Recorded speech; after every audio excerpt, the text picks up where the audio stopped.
Olá pessoal, tudo bem? Aqui é o professor Thiago do Estrutura da Redação e como eu sempre digo, é um grande prazer tê-lo aqui conosco. Não se esqueça de fazer a sua inscrição no nosso canal, curtir esse vídeo, compartilhar e principalmente ativar as notificações. Também siga-nos em todas as nossas redes sociais. Hoje nós damos sequência à Federal do Paraná, aos gêneros que são trabalhados dentro dela, mas eu não vou ensiná-los a produzir um texto hoje. Hoje nós vamos falar um pouquinho sobre o editorial, vamos entender um pouquinho como funciona esse gênero, se ele for cobrado como um resumo, fazer o resumo de um editorial, o que eu preciso ter de informação presente dentro desse texto e como, por exemplo, tirar as informações, as expressões mais relevantes. Fique conosco, tenho certeza que vai te ajudar a ter uma perspectiva diferente desse tipo de produção. O que acontece? O editorial, tradicionalmente, ele era um texto feito de maneira pública, ou seja, uma produção de texto em que todo um veículo de comunicação assinasse este tipo de texto. Só que de uns anos para cá o nome foi banalizado, então alguns jornalistas começaram a escrever artigo de opinião, nós vamos ver mais para frente o que é um artigo de opinião, e começaram a chamá-lo de editorial. Tá errado, pessoal. Editorial, obrigatoriamente, ele tem que ser assinado por um veículo de comunicação. Então não tem uma pessoa que é responsável por esse editorial. Existe todo um grupo que entra em consenso. Obviamente, esse consenso é muito mais de quem manda no canal de comunicação ou no veículo de comunicação do que de todos os seus colaboradores. Mas a base é sempre um texto de caráter amplo.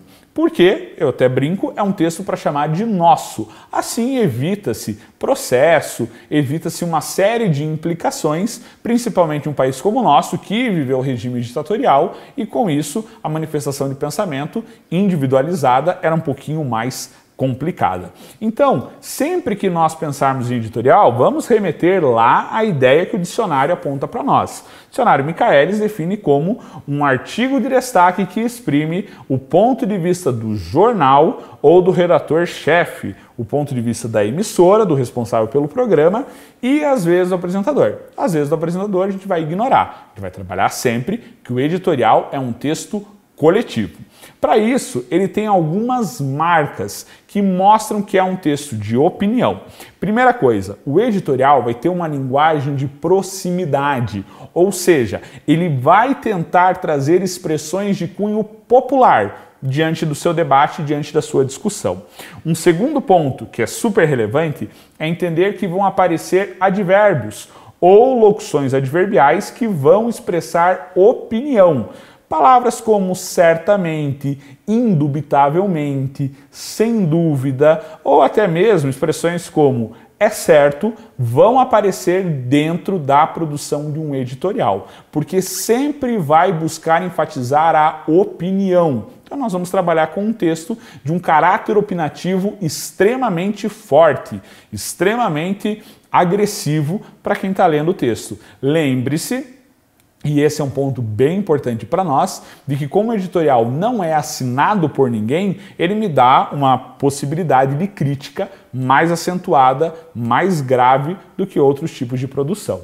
A repetição de expressões costuma ser bem comum, vai criar um efeito gradativo. O Brasil mais e mais caminha para uma depressão econômica. Então esse mais e mais eu vou criando um efeito de gradação, de que essa ação vai se desenvolvendo, vai ganhando corpo, vai assumindo volume. Isso é bem importante.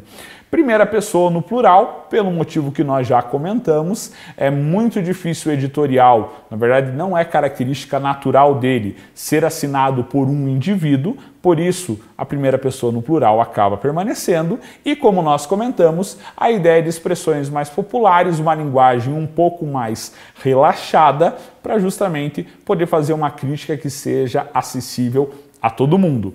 Existem, por exemplo, os editoriais que palavras como idiotizante já foram utilizadas por grandes veículos de comunicação para se referir a ministro ou a algum chefe de Estado. Só para vocês entenderem quanto, né, pode ser agressiva a linguagem de um editorial.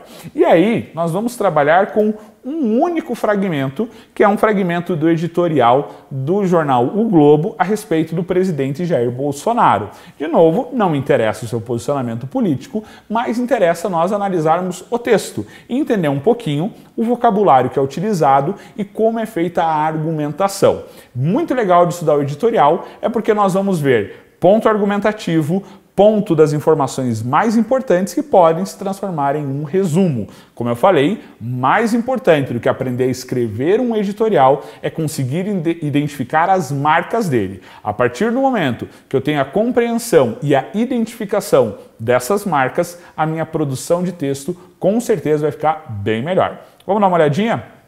Não é novidade. Então veja que a primeira frase é extremamente curta, é quase uma frase com característica de frase nominal e nessa primeira frase eu já tenho uma constatação.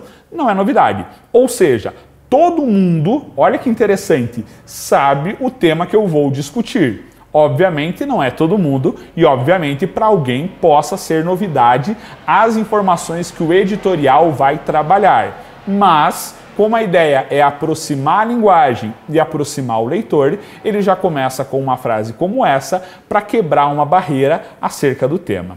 O presidente Jair Bolsonaro não tem apreço pela imprensa independente e profissional. Quando diz que não tem apreço, o presidente Bolsonaro desrespeita os veículos de comunicação. É isso que está apresentando o nosso editorial. Como eu sempre insisto, não me interessa se a gente concorda ou não com essa informação. O que me interessa é a estratégia textual utilizada para essa argumentação. Não tinha durante a campanha e continuou sem ter desde o primeiro dia no cargo. A soma dessas três frases está mostrando que ninguém é surpreendido pelo fato do Bolsonaro ser desrespeitoso com a imprensa. A soma dessas três frases traz para mim essa opinião e essa visão. Ele diz que defende uma imprensa livre. Veja, o ele diz que defende quase um ponto de ironia, que pode aparecer dentro do meu editorial sem problema algum. Ou seja, ele diz que defende uma imprensa livre, mas não faz essa defesa conforme as três frases anteriores já enunciaram. Isso é ironia. Eu afirmo uma coisa quando na verdade eu queria dizer outra. Mas suas palavras e atos comprovam que ele quer apenas uma imprensa que o bajule. Veja que bajular é uma ideia de puxar o saco, uma expressão que não costuma aparecer em outros textos jornalísticos ou em outras produções. E que não busque noticiar os fatos como eles são, mas sim como ele gostaria que fossem. Ou seja, aqui traz uma ideia de um presidente ditador, de acordo com o editorial do Globo. Um presidente que está preocupado apenas que a imprensa noticie aquilo que o deixa feliz, que o deixa satisfeito, tipo o Kim Jong-un lá na Coreia do Norte.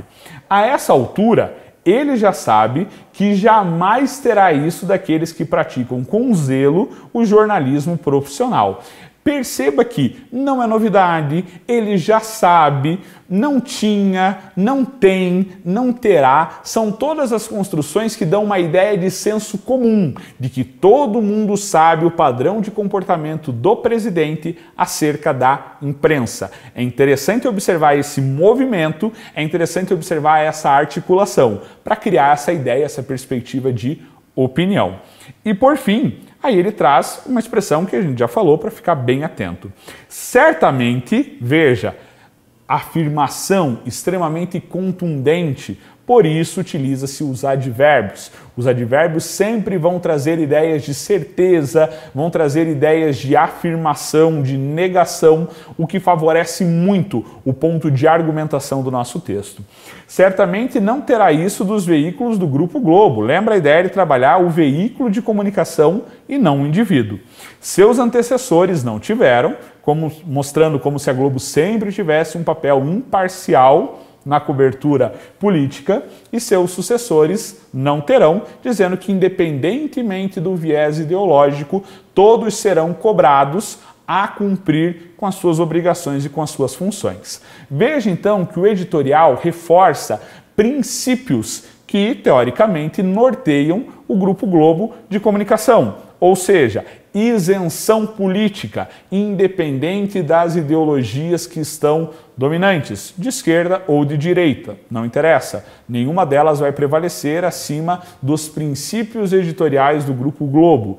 Outra coisa, não interessa se o presidente estará satisfeito ou não com aquilo que é veiculado. A partir do momento em que ele desrespeitar, em que ele descumprir aquilo que é legal, aquilo que é constitucional, ele será cobrado pelo veículo de comunicação. E terceiro, faz parte da estratégia argumentativa, mostrar que o presidente não quer uma imprensa que se comporte desse jeito. Isso já era de conhecimento de todos antes da eleição, durante o período eleitoral e após o período eleitoral, com o presidente Bolsonaro já eleito. Ou seja, todo mundo sabia o perfil do candidato, sabe o perfil do presidente e, por isso, não é de estranhar porque ele se comporta de maneira tão agressiva contra os veículos de comunicação. Observe que nesse único parágrafo eu consegui traçar o perfil do criticado e o perfil de quem critica, de quem escreve o texto. Sempre que você for ler um editorial e você tem na descrição desse vídeo